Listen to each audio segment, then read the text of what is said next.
Before I begin, I want to state that my remarks reflect my personal experience only and have not been made in any professional capacity, and I testify under subpoena issued to me by this committee. While my professional and academic profile may not fit the image of someone rendered powerless by and treated inhumanely through forced arbitration, none of my achievements has protected me from the years of intense retaliation, dehumanization, and degradation to which my employer, LVMH, has subjected me. In December 2014, I was offered the position of Director Litigation Counsel for the American affiliate of LVMH Moet Hennessy Louis Vuitton, the French conglomerate with brands like Dior, Dom Perignon, Fendi, Givenchy, Veuve Clicquot, and Rihanna's Fenty. I was ecstatic. It was my dream job. I attempted to negotiate several aspects of my employment agreement, but LVMH made it clear that no aspect, including the forced arbitration clause, was negotiable. It was a take it or leave it offer. I accepted and achieved glowing, flawless performance reviews. My boss, the US General Counsel, wrote, "Andowah reflects the highest degree of honesty and ethics in all she does and handles all matters with a calm demeanor." I was soon promoted to Vice President Legal Affairs. But I was also being sexually harassed by LVMH's Director of Property and Facility Operations, Lloyd Doran, a white male about 30 years older than me. He supervised a large staff, reported directly to an SVP who reported to the CEO, and was part of the most senior executives' inner circle. I barely knew him when he began leering at me every time he saw me. He would walk by my office very slowly, skimming the doorway. That escalated to him lurking directly outside of my office for such excessive periods of time that a colleague confronted him about it. At work gatherings, he pointedly leered at me, and as soon as I entered the room, would suddenly appear near me. The fact that he monitored all security videos and oversaw security staff especially concerned me. I repeatedly rebuffed his advances, but that had no effect. One day, he entered my office with the excuse of hanging artwork. Suddenly, without warning, he lunged towards me, thrusting his pelvic area into my face as I sat at my desk. He pinned his body horizontally on top of mine. I exclaimed in shock while trying to unpin my body from under his. After I was able to stand up, he pretended that he had done nothing wrong despite my protests. This left me constantly agitated and distressed, preoccupied with avoiding the trauma of encountering him. I listened out for the ding of the elevators, avoided the stairwells, or working very late in the office, and when I had to, barricaded myself inside my office to try to feel safe. When he continued to lurk outside my office, I became anxious and stressed to the point that I had tremendous difficulty concentrating on my work. It was persistent, disruptive, and suffocating. You would think all you need to do to stop things like this would be to report it. I too thought that would end it, but the opposite was true.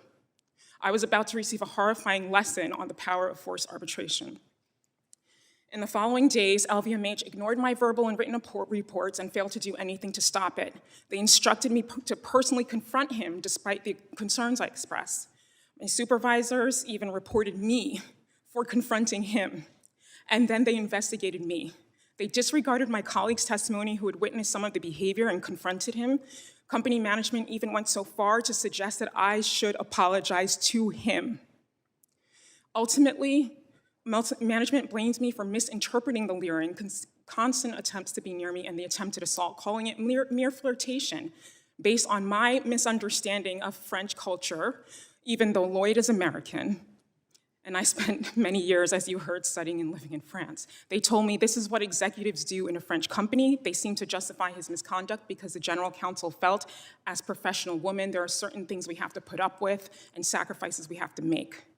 After repeatedly rejecting my request to engage an experienced unbiased investigator, LVMH suddenly reversed course and paid for an outside investigator. But she was unable to keep the facts straight, suggested I should be flattered by the harassment, and asked me if I wanted to keep my job, and warned that I would look like a troublemaker and a son of a bitch, excuse my language. Then, even before completing the investigation, LVMH promoted Lloyd and publicly announced his promotion to all employees at a company event. The investigator initially proposed issuing Lloyd an internal restraining order, but after conferring with LVMH, her final report was modified. Emboldened, Lloyd strutted around the hallway outside my office more than ever. My boss began lowering my annual evaluation ratings and inserting hypocritical and snarky comments. She excluded me from high-profile projects and warned that she would be keeping an eye on me. LVMH left me with no choice but to file a lawsuit. They immediately tried to force my case into arbitration, threatening my attorneys and jeopardizing my case, jeopardizing my career and my livelihood by seeking sanctions against me personally. The CEO then emailed all employees, essentially calling me a liar, misstating LVMH's knowledge, denying any retaliation, and mischaracterizing the investigators' results. He also pretended that a new system created solely for anti-corruption issues suddenly had a secondary function of receiving sexual harassment reports from employees. LVMH repeated similar lies to the press and the court. In 2020, I had to be hospitalized twice due to a serious physical issue, likely triggered by the trauma and stress LVMH incessantly inflicted on me. My case is now in forced arbitration, and I have witnessed firsthand some of the numerous ways it is biased and unjust against survivors. Forced arbitration and the power it provides to employers seems to have emboldened LVMH, who ramped up their retaliation, gaslighting me and inferring that the sexual assault and harassment were figments of my imagination. LVMH has been so relentless in forced arbitration that I had to take unpaid medical leave this year due to their personal attacks. By leveraging forced arbitration, LVMH potentially endangered other employees. Had I not filed a complaint, LVMH would have permitted Lloyd and perhaps others like him to continue working there to this day. Because of forced arbitration and confidential settlements, I may never know the extent to which Lloyd sexually sexually assaulted or harassed others, or if LVMH retaliated against others as they did me. Thank you for unsilencing me today. You each stand in a position of far more privilege and power than most Americans could ever dream of. I hope that you use that position to protect us and your loved ones by ending forced arbitration.